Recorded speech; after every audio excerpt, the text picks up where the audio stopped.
ಒಮ್ಮೆ ಒಂದು ಸಣ್ಣ ಊರಿನಲ್ಲಿ ಕಿಲಾಡಿ ಮಾಂತ್ರಿಕ ಎಂಬ ಹೆಸರಿನ ಯುವಕನಿದ್ದನು. ಅವನ ನಿಜ ಹೆಸರು ರಘು. ಅವನು ನಿಜವಾದ ಮಾಂತ್ರಿಕನಲ್ಲ, ಆದರೆ ತನ್ನ ಬುದ್ಧಿವಂತಿಕೆ, ಕೈಚಳಕ ಮತ್ತು ತಂತ್ರಗಳಿಂದ ಎಲ್ಲರನ್ನೂ ಮುಗ್ಧಗೊಳಿಸುತ್ತಿದ್ದನು. ಊರಿನ ಜನರು ಅವನನ್ನು ಕಿಲಾಡಿ ಮಾಂತ್ರಿಕ ಎಂದು ಕರೆಯುತ್ತಿದ್ದರು. ಅವನ ಬಳಿ ಒಂದು ಹಳೆಯ ಮಾಯಾಗುಂಡು, ಕೆಲವು ಬಣ್ಣದ ಹೊಳೆಗಳು ಮತ್ತು ರಹಸ್ಯ ದೀಪಗಳಿದ್ದವು. ಅವುಗಳನ್ನು ಬಳಸಿ ಅವನು ಜನರಿಗೆ ಮನರಂಜನೆ ನೀಡುತ್ತಿದ್ದನು.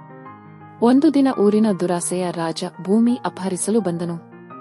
ಈ ಜನರ ಭೂಮಿ ನನ್ನದು, ತೆರಿಗೆ ಕೊಡದಿದ್ದರೆ ಎಲ್ಲರನ್ನೂ ಗಡೀಪಾರು ಮಾಡುತ್ತೇನೆ ಎಂದು ಗರ್ಜಿಸಿದನು. ಜನರು ಭಯದಿಂದ ನಡುಗಿದರು. ಆಗ ಕಿಲಾಡಿ ಮಾಂತ್ರಿಕ ರಘು ಮುಂದೆ ಬಂದನು. ಮಹಾರಾಜರೇ, ನಿಮ್ಮ ಭೂಮಿಯಲ್ಲಿ ದೊಡ್ಡ ಖಜಾನೆ ಹುಗಿದಿದೆ. ನಾನು ಮಾಂತ್ರಿಕನಾಗಿ ಅದನ್ನು ತೋರಿಸುತ್ತೇನೆ. ಆದರೆ ಒಂದು ಷರತ್ತು, ಜನರನ್ನು ಬಿಡಿ ಎಂದು ಹೇಳಿದನು. ರಾಜನಿಗೆ ಲೋಭ ಹೆಚ್ಚಾಯಿತು. ಅವನು ಒಪ್ಪಿದನು.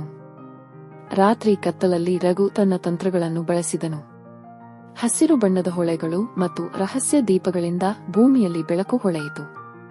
ಇಲ್ಲಿ ಚಿನ್ನದ ಗುಂಡುಗಳು, ತೋಡಿ ನೋಡಿ ಎಂದು ಕೂಗಿದನು. ರಾಜನು ತೋಡುವುದಕ್ಕೆ ಆದೇಶಿಸಿದನು. ಆದರೆ ಅಲ್ಲಿ ಕೇವಲ ಕಲ್ಲುಗಳು ಮತ್ತು ಹಳೆಯ ಮಣ್ಣು. ರಘು ಹೇಳಿದನು, ರಾಜರೇ, ಇದು ಮಾಯಾ ಖಜಾನೆ. ನೀವು ಜನರನ್ನು ಹಿಂಸಿಸಿದರೆ ಖಜಾನೆ ಮಾಯವಾಗುತ್ತದೆ. ರಾಜನು ಭಯದಿಂದ ನಡುಗಿದನು. ಅವನು ತನ್ನ ದುರಾಸೆ ಬಿಟ್ಟು ಜನರ ಭೂಮಿಯನ್ನು ಹಿಂದಿರುಗಿಸಿದನು. ಊರಿನ ಜನರು ಕಿಲಾಡಿ ಮಾಂತ್ರಿಕನನ್ನು ಆಶೀರ್ವದಿಸಿದರು. ಅವನು ನಗುತ್ತಾ ಹೇಳಿದನು, ನಿಜವಾದ ಮಂತ್ರ ಎಂದರೆ ಬುದ್ಧಿ, ಮಾಯೆಯಲ್ಲ, ನಮ್ಮ ಒಗ್ಗಟ್ಟಿನಲ್ಲಿ.